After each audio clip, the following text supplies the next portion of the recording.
We move to meet him at Salamanca. Cavalry will attack immediately. Yes, sir. The Battle of Salamanca. Some think it was Wellington's masterpiece, a battle won not by sheer numbers but by ruthless speed and a single decisive order. It's July 1812, and after months of cat-and-mouse manoeuvring, the French think they've finally caught Wellington retreating. What they don't realise is that they're now about to walk straight into a trap. Today's battle really sees Wellington at his best, the ability to grasp the moment to show his brilliance. But first, let's back up a bit and give some background.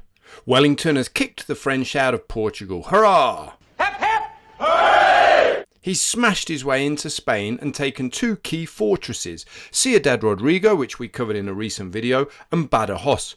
Both stormed in brutal assaults that cost him thousands of men, but now they're his and he's not stopping. Wellington's choice was then simple: march south to take on Soult in Andalusia, or head east to deal with Marshal Marmont's army of Portugal. Soult is still sitting outside Cadiz, besieging the garrison there. Marmont is in Castile. Wellington chooses Marmont.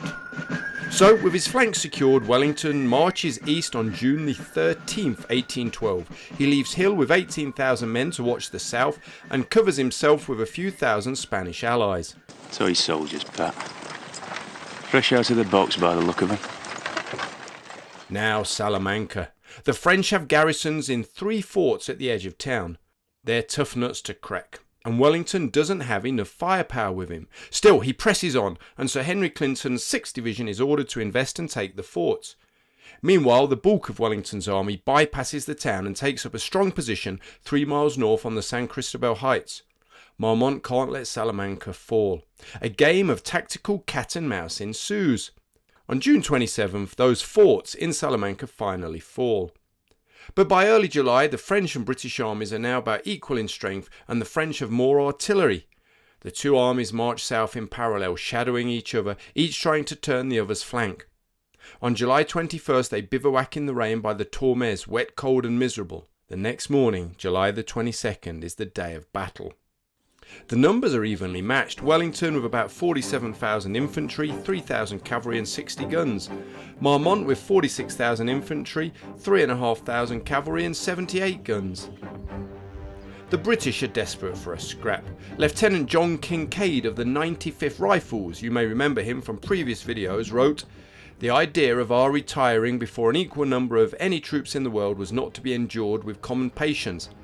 But he doesn't need to worry. The British won't be retreating much further. This is the San Miguel Teso, so a forward rocky position that Wellington moves up to in the morning of what's going to become the battle. Remember, both armies have been marching in parallel for a couple of weeks, so there's no guarantee that battle's going to be joined today. But the army spots, and Wellington and Marmont spot, the greater and the lesser Arapiles. The greater on that side, the French take in the morning, and the lesser, the Portuguese and British take slightly afterwards, and move onto these areas of high ground. They're really prominent formations. And the armies are still marching in parallel around, and Wellington's army is curving off over the horizon. By 2 p.m, Marmont, perhaps feeling a bit cocky, presumes Wellington is in retreat. He can see a dust cloud, which is actually British divisions being redeployed, but looks like the baggage train is moving off. Marmont, seeing that this could be his chance, orders Macounes, I think that's how you say it, division forward, screened by cavalry, with Thomiers pushing even further left. Clausel's division follows behind. But Thomiers pushes too far. A yawning gap opens up between his division and Macounes. The French left is dangerously exposed. Wellington sees the French open up, start marching, gaps opening in the lines, and a couple of different versions of what happens next. So is this the famous chicken leg moment? This is the famous chicken leg moment. Probably my favourite moment of the Peninsular War, apart from maybe Porto. There's a couple of different versions of this, but to the background, Wellington was known to take quite a light and practical lunch. He had his haversacks with boiled eggs, hard cheese and cold chickens. And in there, he had a chicken's leg he was chewing on, and he's meant to have seen this gap, either standing here or in an olive grove or mounted on his horse. Copenhagen, his famous charger. And he's meant to have seen this opening up, seen the opportunity in front of his eyes that the French had made an error, and then at every level as it opens down to brigade gaps and he's chewing on his chicken leg. He throws it over his shoulder and is meant to have proclaimed, "By God, that will do." And he gets upon Copenhagen, or spurs into him, and he heads off towards Ned Pakenham's troops.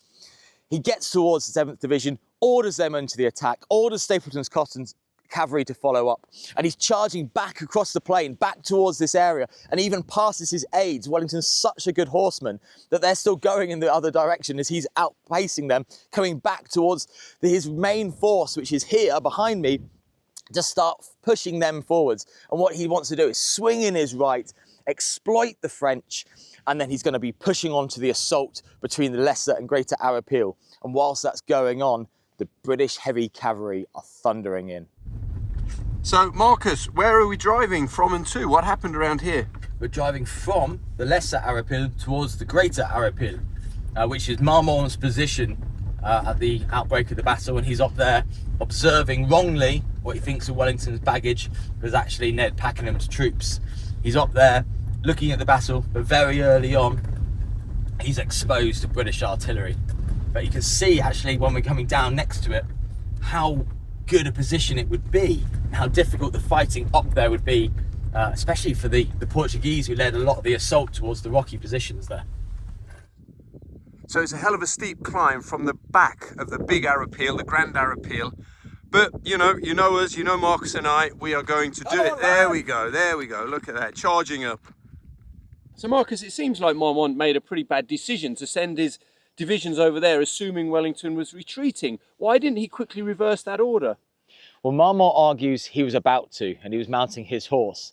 But the British accounts are slightly different and says that this happened later. His version of accounts is that as he was trying to mount his horse, a howitzer shell took off nearby and wounded him, throwing shrapnel or the casing into his ribs and arm. What we do know, though, is that he was really heavily wounded in the earlier parts of the battle, and he actually had to order the surgeon not to amputate his arm. That threw into confusion because also very soon afterwards, his second in command, Bonnet, was wounded in the leg, also by British fire coming from the Lesser Arapile. And that was here on the Grand Arapile, so he's very exposed. He's really exposed. That's probably because it's a good observation platform. From here, we can see the whole plain and all the way into the city of Salamanca. And that's why he took his decision up here to attack towards Wellington's baggage train with Ned Pakenham's troops. But it left the French army really exposed. They lost their first in command, they lost their second in command, and actually it wasn't until Clausel, who was with his division, stepped up as a third in command, now acting commander of the French, that they were able to react to the British and Portuguese coming in really hard. Because interestingly in those days, Marcus, they weren't like today, were they? Commanders, in fact all soldiers, thought it was ungentlemanly or showed a weakness to bob or to duck when the fire was coming in. There certainly was a bit of bravado around it. We also remember, Marmont's up here stood, but a lot of commanders commanded from the saddle. Wellington himself had his saddle adapted to have a writing block, because he'd write these little slips of paper about the size of a post-it note to people. Being on a horse also gives them the advantage of height normally, but they need to make themselves be seen, having the confidence of their men that they know where they are, as well as seeing the enemy. So ducking and diving really wasn't the fashion. Remember, this is the days before we've got kind of the pairs fire manoeuvre for all troops. That's just a light infantry element. So they need to be seen to be sharing the dangers that their men are. So just over my left shoulder is the French left flank, because I'm standing on the Grand Arapile. And it was over here where the 3rd Division advanced in line, caught the French while they're still in column, smashed them. Before the French could have a croissant and a coffee, a whole division was wiped out. But that wasn't the end, because then the 5th Division come in and they launch another blow, smashing the French, and it's now things are beginning to look very, very bad for Marmont. It's going to get a lot worse, because Stapleton Cotton's been given his orders and he's the overall cavalry commander, and he launches his men forwards, especially the British heavy cavalry under Jean Le Marchand, who come charging forwards and smash through 2 lines of French. First rank of the dragoons, charge! Hold on, La Marchand, that sounds a bit French. It's some peu de français, but actually he's a man from Jersey. And Le Marchand hasn't just commanded cavalry, he's written the book, and I mean quite literally, because he's redesigned the 2 swords, the 1796 pattern sabre and heavy cavalry sword, made famous by Richard Sharp.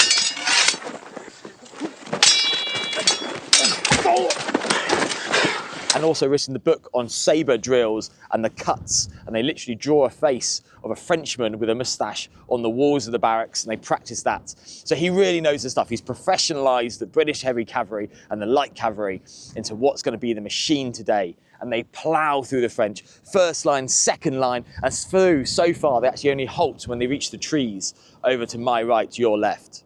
When they stop there, Le Marchand's not with them. As he's riding through, smashing through Frenchmen with his 1796 pattern sword, he's shot through the spine and killed.